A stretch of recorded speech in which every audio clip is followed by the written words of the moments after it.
Ave spes Maria, ave nihil, ave pia, ave plena gratia. Olá pessoal, estamos aqui então para mais um vídeo. Santo Agostinho e o Anjo. Você conhece essa história? Eu vou contar para vocês, vem comigo. Galerinha, antes de eu entrar nessa história, eu queria só fazer uma introdução, né? Desde os primórdios da humanidade, já é detectado que o ser humano ele é propenso a ter fé. Lá nos fósseis encontrados, né, o trabalho arqueológico feito, né, também trabalho antropológico, lá nos primórdios, desde do início da civilização, né, e até mesmo lá, quando os homens ainda não conversavam, né, aquela coisa, aqueles homens das cavernas e tudo, já se encontravam vestígios de certos tipos de cerimônias, né, que eles realizavam quando algum deles morriam. Né? E isso é científico, isso é arqueológico, antropológico, né?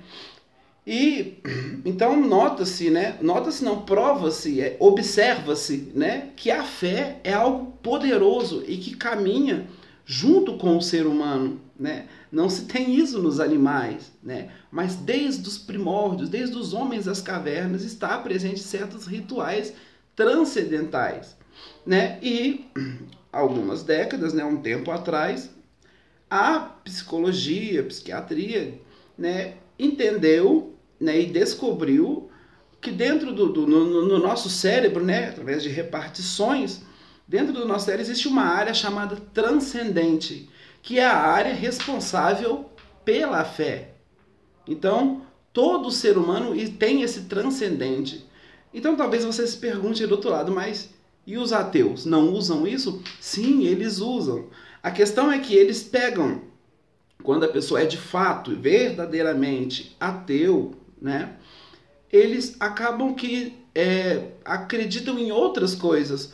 Por exemplo, muitos ateus, não sei se vocês já repararam, eles têm uma grande confiança e depositam muito na ciência, né? Então, o transcendente deles é ativado nesse sentido, eles depositam na ciência, tentam racionalizar aquilo que é transcendental, né? Mas, de qualquer forma, é o transcendental deles que está ativado quando eles estão tentando racionalizar as coisas, né?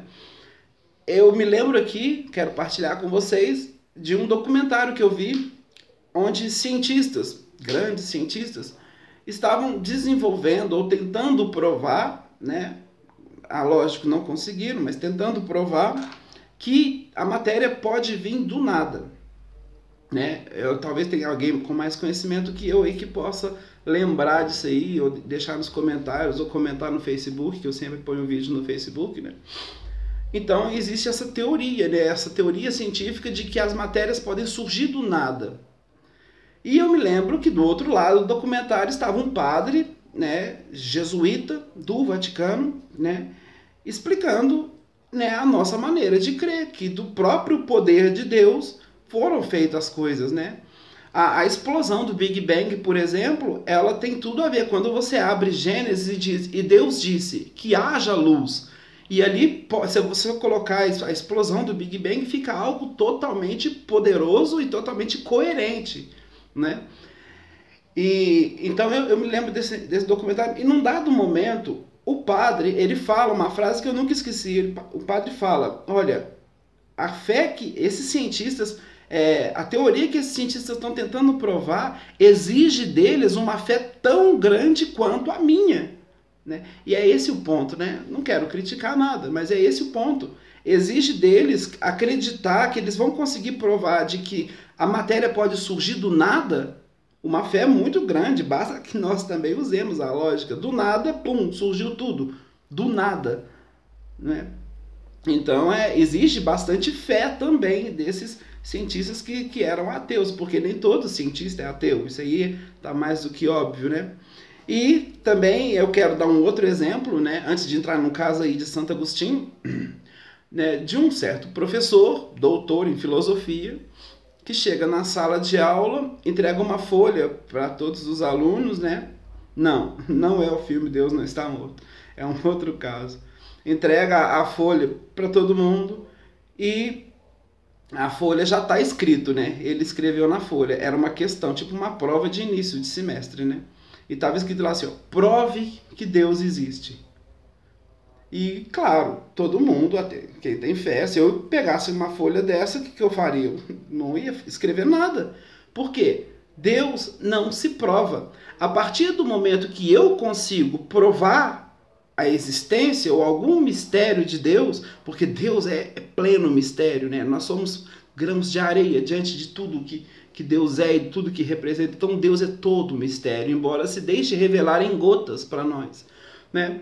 Então, qual que seria a melhor resposta a dar a esse professor? Né? O que eu daria, por exemplo, como resposta a ele? Eu acho que eu escreveria embaixo, prove o Senhor que Deus não existe. E devolveria para ele. Seria meio que um desafio, mas ele também veria que é impossível. Então, quer dizer, ao mesmo tempo que não se pode provar que Deus existe, também não se pode provar que ele não existe. Agora, eu, Wesley, no meu coração, né, na minha vida, em tudo que eu experimentei, né, ou seja, empiricamente, né, usando uma linguagem filosófica, empiricamente, de experiência, eu tenho absoluta certeza que Baruch Adonai é vivo, que o grande El Shaddai me observa, está aqui comigo agora nesse vídeo, né, e do mesmo jeito que a Bíblia fala, né, porque a Bíblia vai dizer que as nuvens do céu é a poeira dos pés desse Deus, então eu creio porque eu vivi esse Deus, vivi experiências desse Deus. Então, é mais ou menos isso. E por que eu estou falando todo esse assunto? Porque Santo Agostinho de Hipona, né, não sei se alguém conhece aí, se não conhece a vida dele, até indico você a pesquisar um pouco mais. Vou deixar na descrição aí algo sobre ele, né, para quem quiser ler, só clicar aí embaixo do vídeo que vai ver a matéria sobre ele, para conhecer um pouco mais. Santo Agostinho, ele foi um grande filósofo. Tanto que até hoje em universidades de filosofia federal, né? Universidade federal até se estuda ele, né? Então você vê tamanha importância, né? Santo Agostinho, Tomás de Aquino, né? E que são totalmente ligados ali a Platão e a Aristóteles, né? Então são pessoas que foram grandes pensadores. E talvez por isso, né? Santo Agostinho viveu um grande conflito até se converter, né? Ele inicia uma saga em busca da verdade. Né? Então até ele chegar diante do nosso Deus, do grande El Shaddai, que é o Senhor Deus, ele passou por muitos conflitos. E num dado dia, Santo Agostinho já era cristão, né? Já era bispo ali e tudo, ele começou a estudar, porque ele era um grande estudioso, e ele estudando ali as questões da fé, as questões de Deus, ele se depara com o mistério da Santíssima Trindade, né? Eu vou explicar aqui, mas acredito que todo mundo saiba o que é a Santíssima Trindade, né? Que é Pai, Filho e Espírito Santo. 3 pessoas em um só Deus. Então é um mistério, porque são 3 pessoas distintas. O Pai Criador, o Filho que é o Redentor, que é Jesus, e o Espírito Santo que é o Paráclito, o Consolador, aquele que sustenta a igreja, que sustenta o cristão, aquele que sustenta a minha vida de fé. Né, por graça, né, não por méritos meus, mas por graça. Então são 3 pessoas distintas, mas que formam um só Deus e indivisível Deus, embora seja 3 pessoas. E isso é um mistério. Né? E eu gosto de dar esse exemplo, né, da Santíssima Trindade, que ela é como o sol. Né? O sol é Deus, a luz é Cristo e o calor é o Espírito Santo. Então Santo Agostinho meditava, ele não conseguia entrar nesse mistério da Santíssima Trindade. E ele, de cima da pedra, ele estava de frente para o mar. E quando ele olha para baixo, ele vê um menino.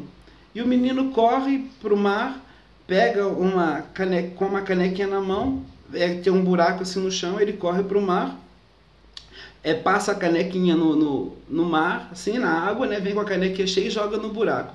E o menino fazia isso incansavelmente. Ele ia e voltava, ia e voltava.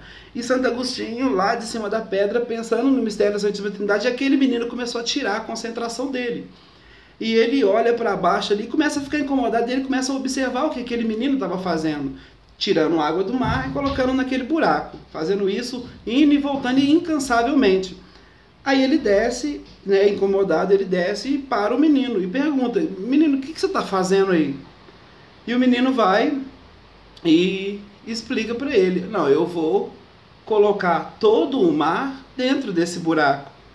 E aí Santo Agostinho dá aquela risada, né, e fala: garoto, olha o que você está querendo fazer, colocar a água do mar dentro de um buraco.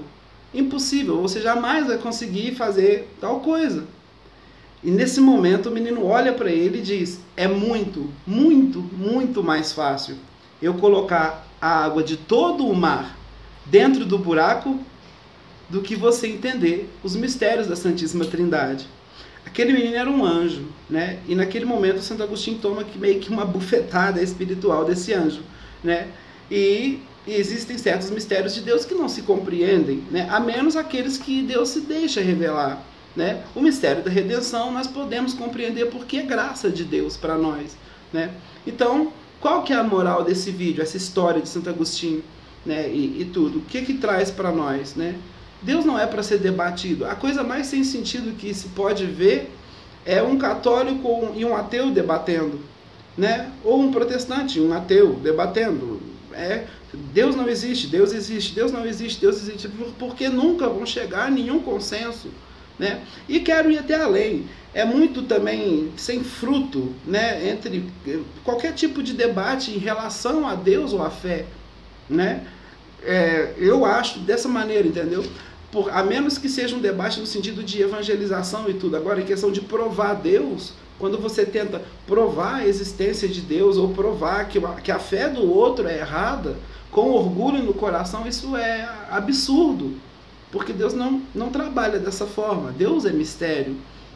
Então, hoje, a mensagem que eu queria deixar era essa, né? A história de Santo Agostinho e o anjo. Uma história pequena, né? E baseado nessa introdução que você possa também meditar, né? E saber que para que você conheça a Deus e para que a sua fé seja forte, seja fiel a Deus ali, você precisa experimentá-lo. Não adianta que a sua fé seja aquela fé passada de pai para filho, de geração em geração, ou seja, uma fé teórica. Porque se você, com essa fé teórica, se deparar com filósofos, com cientistas, eles vão conseguir destruir a tua fé. Porque eles vão tentar racionalizar ela e vão destruir. Agora, é necessário experimentar Deus. Experimente Deus na tua vida de verdade. Experimente Deus. Eu costumo dizer, baseado nas experiências da minha vida, que Deus é um Deus que nunca nos deixa em paz, embora sempre deixe a paz no nosso coração. Mas é um Deus que sempre nos segura por aqui e fala: vai além, continua andando, não para, não para. Então, por isso, eu acredito nesse Deus, porque eu sinto Ele me segurar todo dia por aqui e dizer: vai avante. Naqueles momentos que eu estou desanimado, Deus fala: levanta, vai além, vai além. Então, esse é o nosso Deus, o grande El Shaddai. Amém? Então que fique essa mensagem possa ser semeada, cair no teu coração e gerar frutos, porque é em nome de Deus que eu falo aqui, embora seja tão pecador e tão miserável, eu falo em nome de Deus para o teu coração. Amém? Fica com Deus e até o próximo vídeo. Fui!